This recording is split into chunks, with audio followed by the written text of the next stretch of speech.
Hello students, welcome all of you in the maths class once again. आज हम start करने जा रहे हैं एक्सरसाइज 8.3 क्वेश्चन नंबर 6। हमारा चैप्टर चल रहा है कंपेयरिंग क्वांटिटीज। तो यहाँ पर हम देखते हैं एक्सरसाइज क्वेश्चन नंबर 6 में क्या दिया हुआ है। आपके पास दिया हुआ है आरिफ टू की loan of ₹80,000 from A bank. If rate of interest is 10% per annum, find the difference in amount he would be paying after 1.5 years if the interest is compounded annually। Number 2 में कहा गया compounded half yearly. आपसे इसमें कहा गया है आरिफ है, उसने एक 80,000 रुपीज का लोन लिया है बैंक से और जो रेट ऑफ इंटरेस्ट है वो 10% पर एनम का है। आपसे कहा गया आप डिफरेंस बताइए अमाउंट में कि क्या डिफरेंस हो सकता है अगर वो कंपाउंडेड एनुअली ले। सेकेंड पार्ट में कहा गया है कंपाउंडेड हाफ ईयरली ले। तो हमें यहाँ पर दोनों का अमाउंट को फाइंड करना है। देखते हैं क्वेश्चन कैसे करते हैं। आपके पास क्वेश्चन का सोल्यूशन स्टार्ट करते हैं तो देखते हैं जो प्रिंसिपल अमाउंट है वो 80,000 रुपीज का है क्योंकि उसने 80,000 का लोन लिया है बैंक से। Rate of interest 10% per annum है। टाइम पीरियड आपको दिया गया है तो हम उसे एन से शो करते हैं 1.5 ईयर्स। अमाउंट आपको फाइंड करना है। एक बात का आपको ध्यान रखना है, जब टाइम हमारे पास फ्रैक्शन में आ जाता है तो उस केस में हम यहाँ पर एक फॉर्मूले में थोड़ा सा चेंजेस कर देते हैं, जो मैं आपको पहले ही बता चुका हूं। जो होल नंबर की वैल्यू होती है वो यहाँ रखते हैं और जो फ्रैक्शन की वैल्यू होती है वो यहाँ रखते हैं। तो देखते हैं इसमें हमने फॉर्मूला जो यूज किया है a is equal to P into 1 plus R upon 100 to the power n। n के प्लेस पर हमें यहाँ पर 1 रखना पड़ेगा और जो फ्रैक्शन की वैल्यू है 1/2 वो हमें सेपरेटली रखनी पड़ती है। तो हम इस वैल्यू में रखते हैं, इस फॉर्मूले में देखते हैं कि आप p के प्लेस पर आपको रखना पड़ेगा 80,000। 1 प्लस r कितना है, r दिया हुआ है 10 upon 100 to the power n।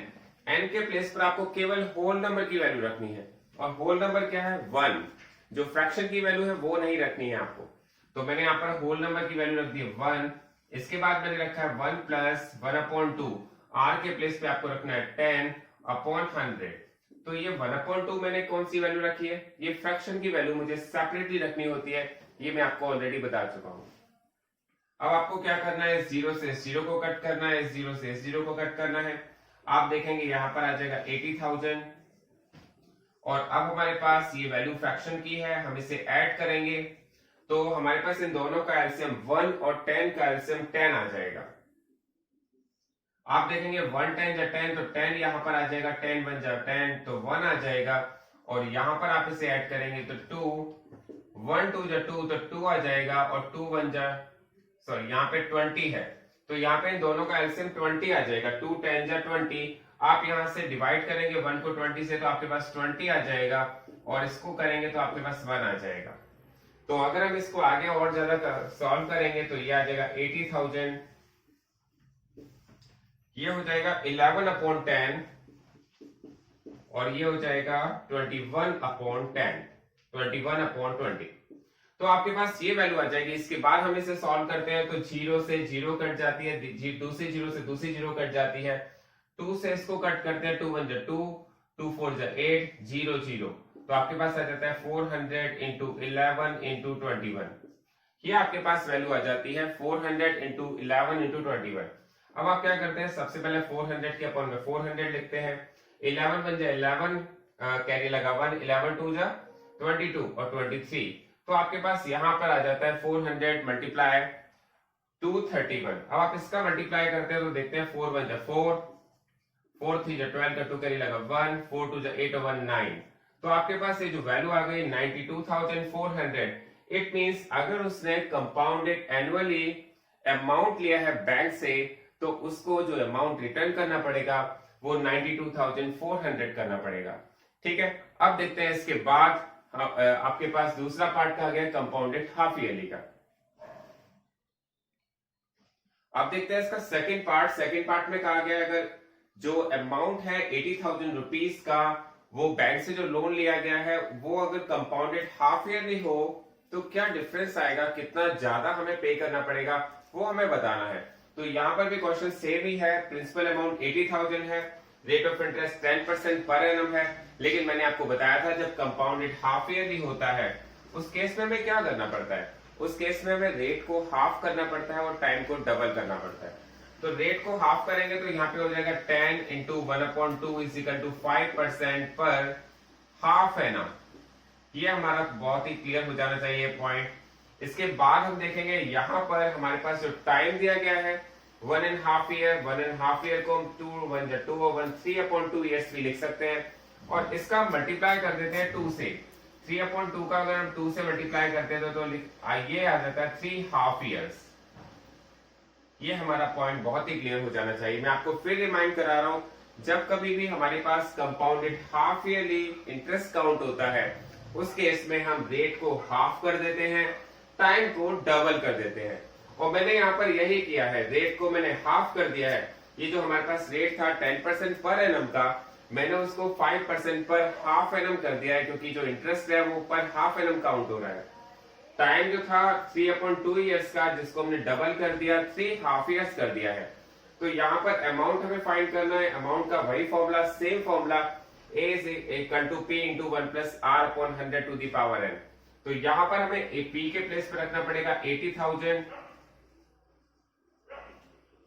1 plus R के प्लेस पर रखना पड़ेगा 5 अपॉन में 100 and to the power 3, क्योंकि इसमें पावर हमारे पास 3 आएगी, जो टाइम की पावर है वो 3 आएगी। तो हमने देखा इसको वैल्यू को कट कैसे करें। 5 1 5, 5 2 10 and 5 2 10 and 5 0 0। तो हमारे पास आ गया 1/20। इसके बाद हमने यहाँ पर 80,000 और इसका एलसीएम ले लिया। एलसीएम लिया तो हमारे पास 20 और 1 का जो एलसीएम है वो 20 आता है। 1 को 20 से डिवाइड करेंगे तो 20 आ जाएगा, यहाँ 1 आ जाएगा और इसकी पावर आ जाएगी 3।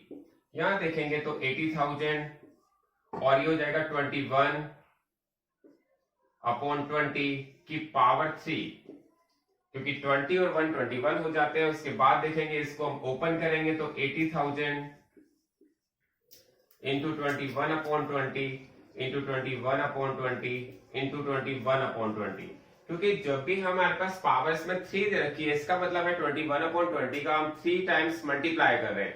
ये क्वेश्चन बहुत ही क्लियर हो रहा होगा आई थिंक मेरे हिसाब से, क्योंकि ये बहुत ही सिंपल भी है। बट यहाँ पर एक डिफरेंस दे रखा है हाफ ईयरली का, जो मैंने आपको क्लियर कर ही दिया है। बाकी सब तो हम जैसे क्वेश्चन कर रहे थे सेम टू सेम क्वेश्चन चल रहा है। उसके बाद देखेंगे यहाँ पर 0 1 0 2 0 3 0 1 0 2 0 3 0, हमने इसके 0 को 0 से कट कर दिया है। उसके बाद देखेंगे 2 1 2 2 4 8 एंड 2 0 0, 2 1 2 2 1 2 2 2 4 एंड 2 0 0। फिर इसे 2 से कट करेंगे 2 1 2 2 1 2 एंड 2 0 0। हमारे पास आ जाएगा 10 इंटू 21 इंटू 21 इंटू 21। आप जब 21 का मल्टीप्लाई 21 से करते हैं, 21 का मल्टीप्लाई 21 से करते हैं तो आपके पास आ जाता है 441। और फिर आप इसका मल्टीप्लाई करते हैं 21 का 21 से, तो आपके पास जो मल्टीप्लाई आता है, आपको बहुत ध्यान से इसको अपने आप करना है। ये इन दोनों का मल्टीप्लाई करके आएगा 9261, और जब 9261 का मल्टीप्लाई आप 10 से करेंगे तो आपके पास आ जाएगा ₹92,610। तो ये इसका सेकंड आंसर होगा, जो आपको बहुत ही अच्छी तरह से समझ में आ जाना चाहिए। अब देखते हैं इसका क्वेश्चन नंबर 7। क्वेश्चन नंबर 7 में आपसे कहा गया है Maria invested ₹8,000 in A business, she would be paid interest eight 5% per annum compounded annually. आपसे कहा गया find amount credited against her name at the end of the second year, and second part में कहा गया था इंटरेस्ट फॉर थर्ड ईयर। यहाँ पर question बहुत ही क्लियर है, आपको क्वेश्चन समझ में आने लगे होंगे, क्योंकि क्वेश्चन में कहा गया है कि मारिया ने 8,000 रुपीज एक बिजनेस में इन्वेस्ट किए हैं और उसको 5% पर एनम का कंपाउंड इंटरेस्ट मिलता है। आपसे कहा गया है कि क्वेश्चन नंबर फर्स्ट में कि कितना अमाउंट क्रेडिट हो जाएगा उसके नेम पर after completion of the second year. 2 years complete होने के बाद उसे कितना अमाउंट मिल जाएगा। और सेकेंड पार्ट में कहा गया था इंटरेस्ट फॉर थर्ड ईयर, और थर्ड ईयर का इंटरेस्ट क्या है। तो ये क्वेश्चन बहुत अच्छी तरह समझते हैं। यहाँ पर अमाउंट पूछा है, प्रिंसिपल अमाउंट दिया हुआ है 8,000, रेट ऑफ इंटरेस्ट दिया हुआ है 5% पर एनम, टाइम दिया हुआ है 2 इयर्स का। अमाउंट आपसे पूछा गया, अमाउंट का फॉर्मूला आपको बताया है और ये आप बहुत ही इजीली कर सकते हैं। आपने प्रिंसिपल के प्लेस पर 8,000 रखा, 1 प्लस आर के प्लेस पर 5 रखा है और 5/100 टू दी पावर 2, क्योंकि टाइम इन्होंने 2 इयर्स का दिया है। हमने इसको 5 से कट किया, 5 × 5, 5 2 10 0, और यहां पर हमने अब इसको एलसीएम ले लिया है 1 और 20। इसका एलसीएम आता है 20 1 और 20 एलसीएम आता है 20, 1 को 20 से डिवाइड करें 20 बार जाएगा, यहाँ 1 आ जाएगा और पावर 2। तो यहाँ पर इसको सॉल्व करेंगे तो यहाँ पर आ जाएगा 8,000 और ये आ जाएगा 20 और 1 21/20 की पावर 2। जब आप इसे ओपन करेंगे तो आ जाएगा 8,000 और ये आएगा 21 इंटू 21, ये ब्रैकेट भी हटा सकते हैं, अपॉन 20 इंटू 20 और मल्टीप्लाई लगा देंगे। बहुत ही क्लियर ये हो जाना चाहिए आपको, क्योंकि बहुत ही सिंपल कैलकुलेशन इसमें दी हुई है। 1 0 से 1 0, सेकंड 0 से सेकंड 0, 2 से कट करेंगे 2 4 जा 8 और 0 की 0, 2 से कट करेंगे ये हो जाएगा 20। तो यहाँ पर आपके पास फाइनली आ गया 20 इंटू 21 इंटू 21। अब देखिए 21 इंटू 21 तो हम सबको पता ही होता है, क्योंकि हम square and square root chapter complete करके आए हैं। 21 का स्क्वायर होता है 441 और 441 का आप 20 से 2 से मल्टीप्लाई करते हैं, कितना आता है 2 1 जा 2, 2 4 जा 8 एंड 2 4 जा 8। तो आपके पास आ जाएगा 8,820 रुपीज। इट मीन्स अगर आफ्टर 2 इयर्स कंप्लीट हो जाते हैं तो उसके अमाउंट में, उसके अकाउंट में कितना अमाउंट आ जाएगा, उसके अकाउंट में अमाउंट आ जाएगा 8,820 रुपीज। ये हमारा फर्स्ट आंसर है। इसके बाद देखते हैं इसका सेकंड पार्ट। सेकंड पार्ट में कहा है कि थर्ड ईयर का इंटरेस्ट बताइए, तो थर्ड ईयर का अमाउंट फाइंड कर लेते हैं। Formula wise same, A is equal to P into 1 plus R upon 100 to the power n, और n के प्लेस पर हम यहाँ पे रख देंगे P के प्लेस पर 8,000, 1 plus 5 upon 100 to the power 3, और फिर वही हम कट करेंगे यहाँ पर 5 5 को 20 बार कट जाएगा ये, तो हम यहाँ पे लिख सकते हैं 8,000 और हम इसे डायरेक्ट लिख सकते हैं क्योंकि ये हमारे पास 20 है और ये 1 है। अब हमें एलसीएम लेना भी फास्ट आ जाना चाहिए, 20 एंड 1, तो ये हो जाएगा 20 1 20 और 1 21/20 की पावर 3। अब इसकी कैलकुलेशन भी यहां देख लेते हैं। इसकी कैलकुलेशन में दिया हुआ है 8,000 into 21 upon 20, 8,000 into 21 into 21 into 21 upon में आएगा 20 इंटू 20 इंटू 20। तो यहां पर हमने जब इसको कैलकुलेट किया तो हमने देखा यहां पर 3 जीरो है, 1 2 3 1 2 3, 3 जीरो से 3 जीरो को मैंने कट कर दिया। फिर मैंने देखा 2 से कट हो सकता है, 2 1 जा 2, 2 4 जा 8, फिर इस 2 से भी एक कट हो सकता है, 2 1 जा 2, 2 2 जा 4, फिर 2 1 जा 2 एंड 2 से 2 कट हो गया। इसका मतलब ये 8,000 पूरा कंप्लीट कट गया। आपके पास फाइनली बचा है 21 इंटू 21 इंटू 21। अब देखिए यहां पर 3 इयर्स बाद जो अमाउंट होना चाहिए था, अगर हम 21 का 21 से मल्टीप्लाई करते हैं तो आता है 441 और 441 का 21 से मल्टीप्लाई करते हैं तो आता है 9261। 21 का मल्टीप्लाई 21 से करें और 21 का मल्टीप्लाई 3 टाइम्स करें तो आपके पास आता है 9261। इट मींस 3 इयर्स के एंड में उसका जो अमाउंट हो जाता है 9261 हो जाता है। लेकिन आपसे क्वेश्चन में कहा गया ओनली इंटरेस्ट बताइए, थर्ड ईयर का इंटरेस्ट कितना है। तो थर्ड ईयर का इंटरेस्ट निकालने के लिए आपको क्या करना पड़ेगा, इंटरेस्ट फॉर थर्ड ईयर। आपसे ये नहीं कहा गया कि 3 इयर्स का इंटरेस्ट फाइंड कीजिए, आपसे कहा गया ओनली थर्ड ईयर का इंटरेस्ट बताइए। तो थर्ड ईयर का इंटरेस्ट कितना होना चाहिए। देखिए 2 इयर्स बाद इसका अमाउंट क्या था, 2 इयर्स बाद अमाउंट था 8,820 और थर्ड ईयर के लास्ट में जो अमाउंट हो गया था 9,261। इसका मतलब अगर हम इस वैल्यू में से इसको माइनस कर देते हैं तो हमारे पास थर्ड ईयर का अमाउंट आ जाता है। तो हमारे पास आ जाएगा 9261 में से 8,820 अगर हम माइनस कर देते हैं तो देखिए 1 में से 0 गया 1, 6 में से 2 गया 4, 2 में से 8 मतलब 12 में से 8 गया तो आ गया 4। तो आपके पास इसका आंसर आ जाएगा ₹441। तो ये क्वेश्चन यहाँ पर कंप्लीट हो गया है।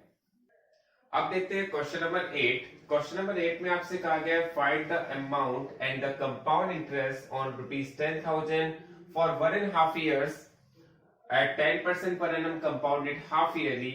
Would this interest be more than the interest would be get if it was compounded annually? तो क्वेश्चन बहुत ही क्लियर है, आपको समझ में भी आ जाना चाहिए। एक बार मैं इसे एक्सप्लेन कर रहा हूँ इस क्वेश्चन में क्या दिया हुआ है। आपसे कहा गया है आपको अमाउंट फाइंड करना है और कंपाउंड इंटरेस्ट फाइंड करना है। 10,000 रुपीज अगर प्रिंसिपल अमाउंट दिया गया है और 1.5 ईयर्स के लिए 10% per annum compound rate half yearly में दिया गया है, तो आपको ये फाइंड करना है। सबसे पहले आप उसको समझिए कि आपके यहां तक पहले क्लियर होना चाहिए। क्वेश्चन में कहा गया 10,000 रुपीज अगर प्रिंसिपल अमाउंट है, rate of interest 10% per annum है, टाइम आपके पास 1.5 ईयर्स दिया गया है, तो अमाउंट और कंपाउंड इंटरेस्ट क्या होगा ये आपको बताना है। तो बहुत ही क्लियर हो जानी चाहिए ये बात। मैं आपको बताना चाहता हूं कि ये जो हाफ ईयरली होता है आपको बहुत ही ध्यान से इसे अंडरमार्क करना चाहिए जिससे हमें याद रहे, क्योंकि हाफ ईयरली के क्वेश्चंस जो करना होता है उसका मेथड थोड़ा सा डिफरेंट होता है और उसमें डिफरेंस भी कोई खास नहीं है। आपको समझ में ही आ गया होगा अब तो कि जब compound interest half yearly count होता है तो उस केस में हम रेट को हाफ कर देते हैं और टाइम का डबल कर देते हैं। तो यहाँ पर जो 10% पर एनम का रेट दिया गया था उसको मैंने हाफ कर दिया और वो हो गया 5% पर एनम। और जो यहाँ पर टाइम 1.5 ईयर्स का दिया गया था जिसको हम 2 1 2 और 1 3/2 ईयर्स भी कह सकते थे, मैंने उसको डबल कर दिया। इसका मतलब 2 से मल्टीप्लाई कर दिया और 2 से मल्टीप्लाई किया तो यहाँ पर 2 से 2 कट हो गया।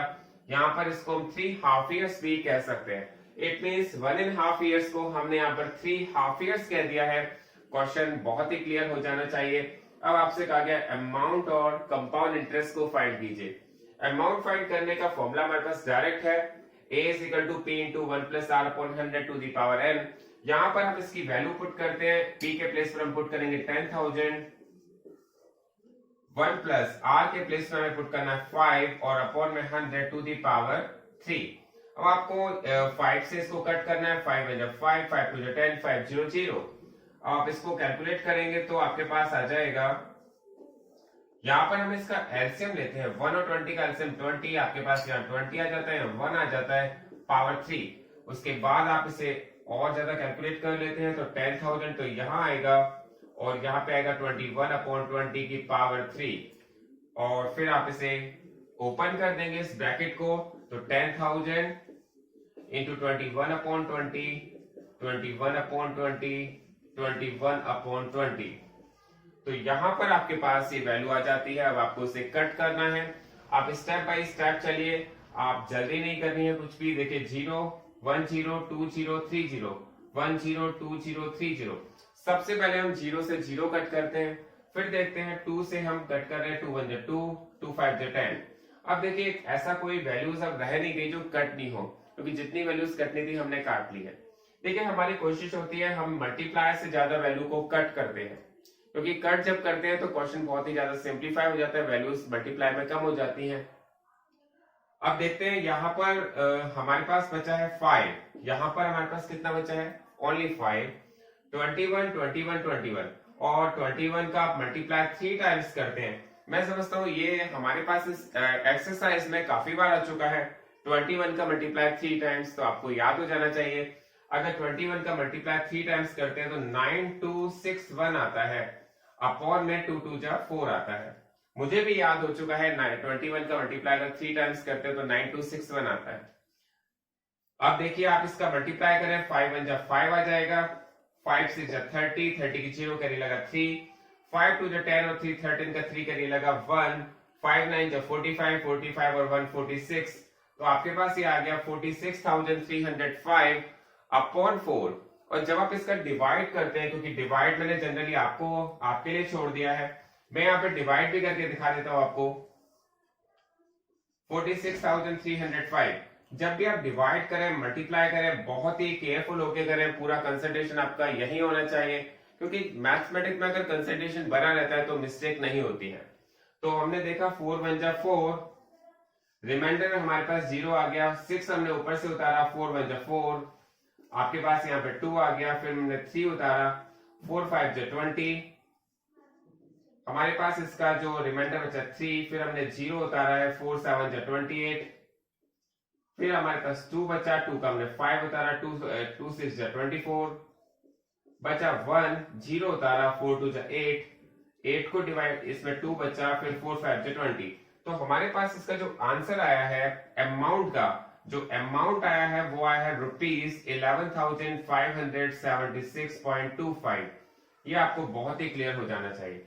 सबसे पहले जो अमाउंट आया हमारे पास आया 11,576.25 और इसमें जो हमारे पास ये अमाउंट तो आ गया है। अब आपसे पूछा गया है कंपाउंड इंटरेस्ट बताइए। अब कंपाउंड इंटरेस्ट फाइंड करने का हमारे पास जो फॉर्मूला है वो है a माइनस पी। आपके पास जो अमाउंट दिया होता है, अगर आप उसमें से प्रिंसिपल माइनस कर दो तो कंपाउंड इंटरेस्ट आ जाता है। देखिए ये प्रिंसिपल अमाउंट है, ये टोटल अमाउंट है। अगर वो बैंक से इतना लेता है या किसी को भी देता है और 10,000 रुपीज वो देता है तो उसे प्रिंसिपल कहते हैं। जो 2 ईयर्स 3 हाफ ईयर्स बाद उसे इतना अमाउंट मिल जाना चाहिए। लेकिन इंटरेस्ट अमाउंट क्या होगा? इंटरेस्ट तो हम इसमें से इसको माइनस करेंगे तभी आएगा ना। तो हमने यहाँ पे क्या किया, 11,576.25 में से 10,000 अमाउंट माइनस कर दिया, तो माइनस करके आ जाता है 1,576.25। यही इसका आंसर होगा। बहुत ही क्लियर आपको हो जाना चाहिए।